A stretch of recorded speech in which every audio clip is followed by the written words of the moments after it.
Nous lisons. On peut commencer directement par le verset 2. Mon Dieu, pourquoi m'as-tu abandonné et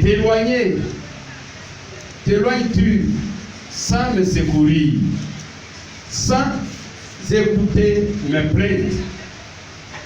Mon Dieu, j'écris le jour et tu ne réponds pas, la nuit et je n'ai point de repos. Pourtant tu es le Saint, tu sièges au milieu des louanges d'Israël. Amen. Amen. Amen. Soyez bénis au nom de Jésus. Amen. Acclamons la parole du Seigneur. Ce que nous venons de lire, c'est une parole inspirée par David, le roi David, quand il a été envahi par ses ennemis, y compris même le roi, en son temps Saül, gloire à Dieu, avec tous les ennemis, les difficultés. David dit ici, il a prié, il a veillé de prière, il a même crié à Dieu. Il a crié des nuits. Mais il dit, Dieu n'a pas répondu. Dit Shabaya. Et maintenant, David reçoit la révélation. Il dit, pourtant tu es saint et tu sièges dans les louanges de ton peuple. Donc David a compris que il a prié, il a crié. Maintenant, à la fin, ce qu'il a compris est que Dieu siège dans les louanges. Acclame-le très fort. Ce matin, nous allons parler, nous allons voir la louange et l'adoration des libérations au nom de Jésus. Bien-aimé, quand tu loues Dieu, plutôt quand tu pries, tu gênes, tu veilles, tu fais tout, même tu fais des offrandes, et puis tu vois que ta situation n'a pas changé, tu n'as pas avancé. Il y a une chose que Dieu te conseille ce matin, c'est de le louer et de l'adorer. Quelqu'un n'a pas dit amen. David dit qu'il a crié toute la nuit. Il a prié. Il n'a rien vu. Il dit, Dieu, je ne t'ai pas écouté, plutôt je ne t'ai pas reçu de toi ce que je voulais. Mais j'ai compris que tu sièges dans les louanges. Donc si je vais dans les louanges et dans l'adoration, alors je vais trouver Dieu. Acclame sa présence.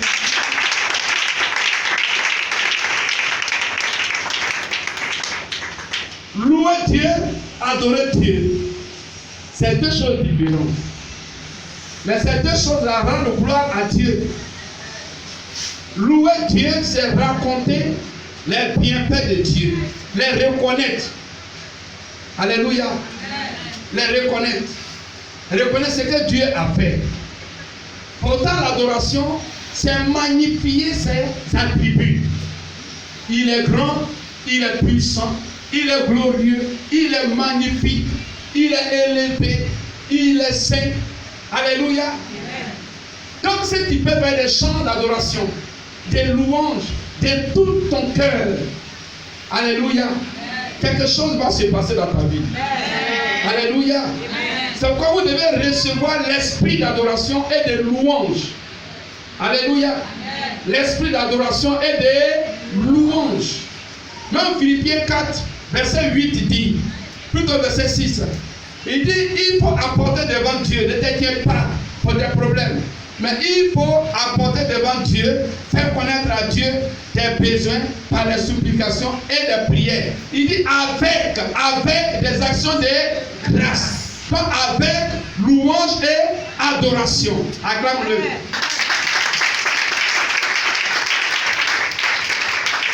Donc si tu veux être libéré, tu finis de prier, il faut ajouter. La Bible dit avec. Amen. avec c'est pas conditionné. C'est un ordre. Donc, prière avec action de grâce. Amen. Est-ce que tu as compris maintenant? Avec action de grâce. La louange de Dieu et son adoration sont très fortes. Gloire à Dieu. Chrétien, ouvre ton esprit, ouvre tes yeux spirituels, ouvre ton cœur. Tu vis cela. Mais comme tu ne prends pas cela au sérieux, donc Dieu ne peut pas faire du sérieux dans ta vie. Pourquoi à l'église, quand on adore, on loue, on voit que la puissance de Dieu se manifeste. Donc pourquoi ne pas adorer tous les jours? Pourquoi ne pas louer tous les jours? Alléluia. Nous allons voir ce que la louange et l'adoration fait dans nos vies. Amen. Ce matin, nous allons voir deux choses. Première chose, la louange et l'adoration nous délivrent des rancœurs et des amertumes. Pourquoi? Parce que quand tu es rempli des amertumes, tu es rempli des rancœurs, tu as la haine des gens, tu ne pardonnes pas, tu n'oublies pas les offenses, tu n'oublies pas les blessures, tu ne pardonnes pas, Dieu ne peut pas te bénir, tu ne peux pas avancer. Tu peux faire des prières de feu, des prières de tonnerre. Prière de quoi encore? Prière d'ouragan. Prière. David, lui, il a prié, il a crié à Dieu, il a veillé. Dieu n'a pas exaucé. Mais quand tu adores, tu loues Dieu, cela veut dire quoi? Cela veut dire que tu laisses ton problème et tu fais face à Dieu. Et en ce moment, Dieu, pour qu'il puisse te bénir, qu'est-ce qu'il fait d'abord? Il délivre d'abord ton cœur et ton âme.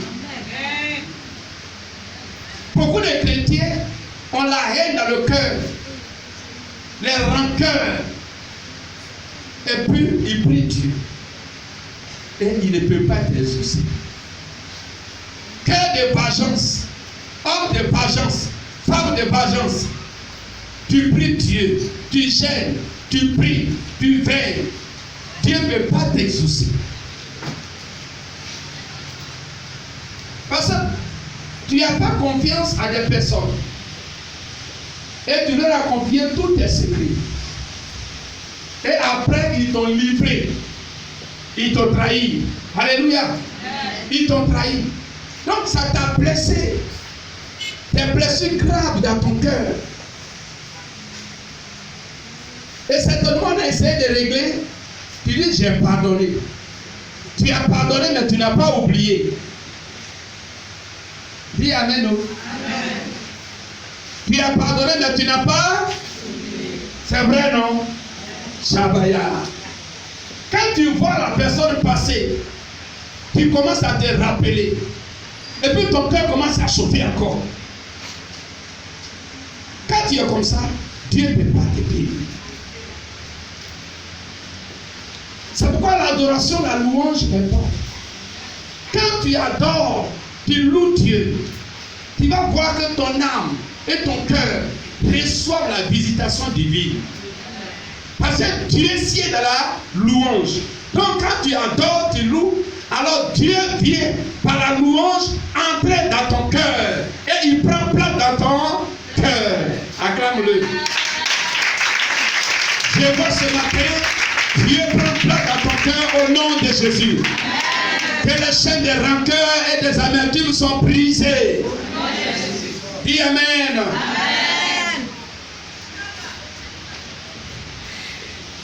Il faut que tu loues Dieu. Vous voyez, quand nous louons Dieu, quand nous adorons, nous sommes transportés. Alléluia. Nous sommes transportés. Et nos cœurs sont transportés et libérés par la puissance de Dieu. Sans ce moment-là, Dieu commence à travailler dans ta vie. On t'a trompé, on t'a malmené, pourtant tu n'as rien fait. Tu as fait du bien. Tu as raison. Mais à cause de ta bénédiction, il faut oublier. Il faut oublier. À rien de moi les rancœurs. À rien de moi la haine. J'oublie tout au nom de Jésus. Quand Jésus est mort à la croix, quand il mourait plus tôt, il a regardé Pierre. Et il a dit à Pierre, avant de mourir, il dit, ils vont me livrer, et je serai livré. Pierre dit, hé, mais dis pas ça encore. Celui qui va te toucher là, oh, mais il va me connaître. Jésus a dit, Pierre, ce qui va venir là, ce n'est pas une petite affaire. Ce n'est pas par la chair. Donc reste tranquille. Il dit, le corps ne va même pas chanter 3 fois. Et puis tu vas me renier. Tu vas dire, tu ne me connais pas. Pierre dit, moi. Non, ce n'est pas vrai. Mais quand Jésus a été arrêté, qu'est-ce qui s'est passé? Pierre a pu, il allait se cacher quelque part. Et des femmes l'ont trouvé là-bas. Dis-toi là, tu ressembles beaucoup à cet homme-là. Il dit, moi, je ne l'ai jamais connu. Je ne l'ai jamais vu. Et puis Jésus à la croix, il a regardé Pierre comme ça. Puis aussi, il a regardé Jésus sont croisés. Et il faut dire Shabaya. Rabakote. Pierre a trahi Jésus. Dis Amen. Ce n'est pas Judas seul. Hein? Judas lui l'a livré. Mais Pierre dit lui, il l'a jamais. Heureusement pour lui, les femmes l'ont laissé. Alléluia. Mais quand Jésus est ressuscité, dis Amen. Amen. Est-ce qu'il a dit Pierre? Pierre, tu avais dit quoi à la croix? Qu'est-ce que tu avais dit? Comment était à la croix? Qu'est-ce que tu avais dit là? Il faut répéter ça. Avec tout ce que moi j'ai fait sur ta vie là, répète-moi ce que tu as dit. Alléluia. Si c'était toi là, parce que tu allais regarder Pierre même à ta résurrection là. Lui-même il allait te ménager même. Tu n'as pas acclamé mon Jésus.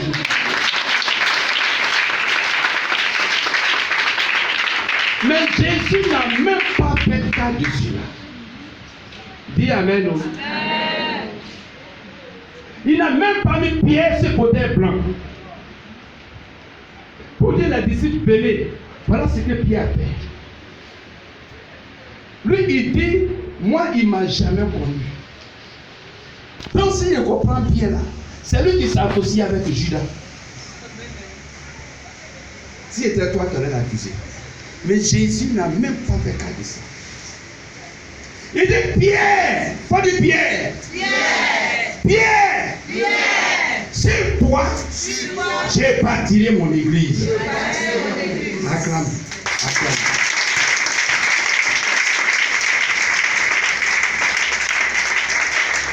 Mais pourquoi Jésus dit cela? Mais humainement, c'est de la foutaise. Alléluia. Amen. Mais Jésus a vu en Pierre quelqu'un qui est fort, qui est solide, qui est dynamique. Mais seulement ce jour-là, ce n'était pas facile. Vous devez comprendre des gens. Si quelqu'un t'a trahi hier, là, écoute bien. Si quelqu'un t'a trahi hier, ne pense pas qu'aujourd'hui, il peut te trahir encore. Hier était hier, aujourd'hui est aujourd'hui. Certainement, sa mentalité a évolué. Certainement, il a expérimenté des choses. Certainement, il a compris beaucoup de choses. certainement il a souffert beaucoup de choses jusqu'à aujourd'hui. Donc quand tu vas le voir maintenant, tu vas le traiter avec amour. C'est une personne à récupérer. Alléluia.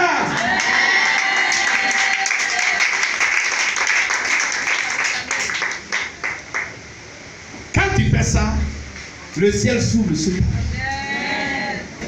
Soyez renouvelés dans votre intelligence. Soyez renouvelés. Pardonnez et oubliez. Amen. Que le Seigneur vous bénisse.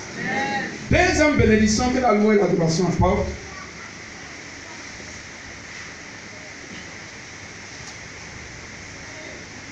Amen, amen. La loi et l'adoration détruit nos ennemis. Alléluia. Qu'est-ce que David dit pour commencer? Dans Psaume 23, verset 4. David dit, quand il marche, vous voyez, lui qui avait prié, qui n'avait rien vu, qui avait prié, qui n'avait rien vu, ici maintenant, vous voyez, il a une assurance. Il dit, quand il marche dans l'ombre de la vallée de la mort, alors, qu'est-ce qui se passe? Il ne craint aucun mal. Parce que Dieu est là avec lui. Gloire à Dieu. Il dit, il ne craint aucun mal. Écoutez bien ici. Une révélation est que David dit, écoutez bien, David dit que quand il marche dans l'ombre de la mort, dans l'ombre de la vallée de la mort, il ne craint aucun mal. Vous savez ce que ça veut dire? Cela veut dire que le problème de David là, il ne voit pas le problème réellement.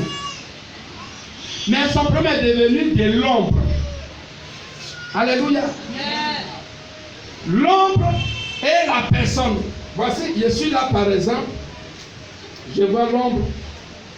Voilà, c'est faible parce que le soleil est parti. Voilà. Mais moi-même, je suis là. Mon ombre est là. Est-ce que c'est ma personne qui est là-bas? Non. Vous voyez? Donc David dit, maintenant son problème là, il n'est plus réel, mais c'est l'ombre de son problème qui est là. Acclame très fort ici. C'est pourquoi en Jésus, nous devons comprendre que nous avons en face de nous les maladies. Ce n'est pas la maladie elle-même, mais c'est l'ombre de la maladie. C'est l'ombre de la sorcellerie. C'est l'ombre du chômage, l'ombre du célibat, l'ombre des échecs, l'ombre des blocages. Parce que Jésus-Christ à la croix du Calvaire, dans Colossiens 2, verset 15, il a livré en spectacle les dominations, les autorités, et il les a vaincus. Donc maintenant, ils ont peur de nous. Donc ils se mettent loin de nous. C'est leur ombre qui est à côté de nous. Quand le soleil sort fort, je peux être ici, mon ombre peut arriver jusqu'à où il y a la voiture là-bas, selon le soleil. Vous voyez, mais pourtant je suis loin de la voiture. Est-ce que vous comprenez? C'est comme ça. Donc David dit, l'ombre de la vallée de la mort. Alléluia. Donc la mort là, c'est son ombre qui est là-bas. Ce n'est pas la mort elle-même parce qu'elle est vaincue par Jésus.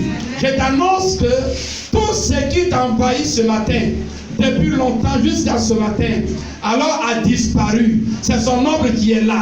Et ce matin, quand tu vas adorer ton Dieu, tu vas le louer. La lumière du grand Dieu va apparaître dans ta vie et va faire disparaître l'ombre de toute méchanceté, de tout problème au nom de Jésus. C'est ça la vérité. C'est pourquoi quand tu adores, amen, l'adoration, ce n'est pas de la maison. Quand tu adores Dieu, Dieu est là, il est content. Le problème est là. Et puis tu vois le problème et tu donnes dos au problème. Et tu fais face à Dieu. C'est la dimension supérieure. Mais quand tu regardes le problème va demeurer. C'est toi-même qui as fait grossir ton problème, toi-même. Tu prends trop soin de ton problème. Tu regardes trop ton problème. Tu penses trop à ton problème. Au lieu de penser à Dieu, au lieu de regarder à Dieu, en l'adorant. Quand tu adores Dieu, tu loues Dieu, comme Dieu sait dans la louange, alors il vient dans ton cœur, il vient dans tes pensées, il vient dans ton âme, il vient dans ton corps, il vient dans tes idées, il vient dans tes émotions, il vient habiter tout ton être. Et toi-même là, tu deviens Dieu. Alléluia. Toi-même tu deviens Dieu. Tu es le plus fort. Toi-même tu deviens Dieu. Dieu avec petit D. T'es minuscule. Tu deviens Dieu. Nous sommes des dieux. Si nous pensons Dieu, si nous voyons Dieu, si nous réfléchissons Dieu, alléluia. C'est ça. La Bible dit, dans 2 Chroniques 20, verset 21 avec moi. Au temps du roi Josaphat, quand il a été envahi par ses ennemis, la Bible dit qu'il a nommé des chantres. Il a laissé son armée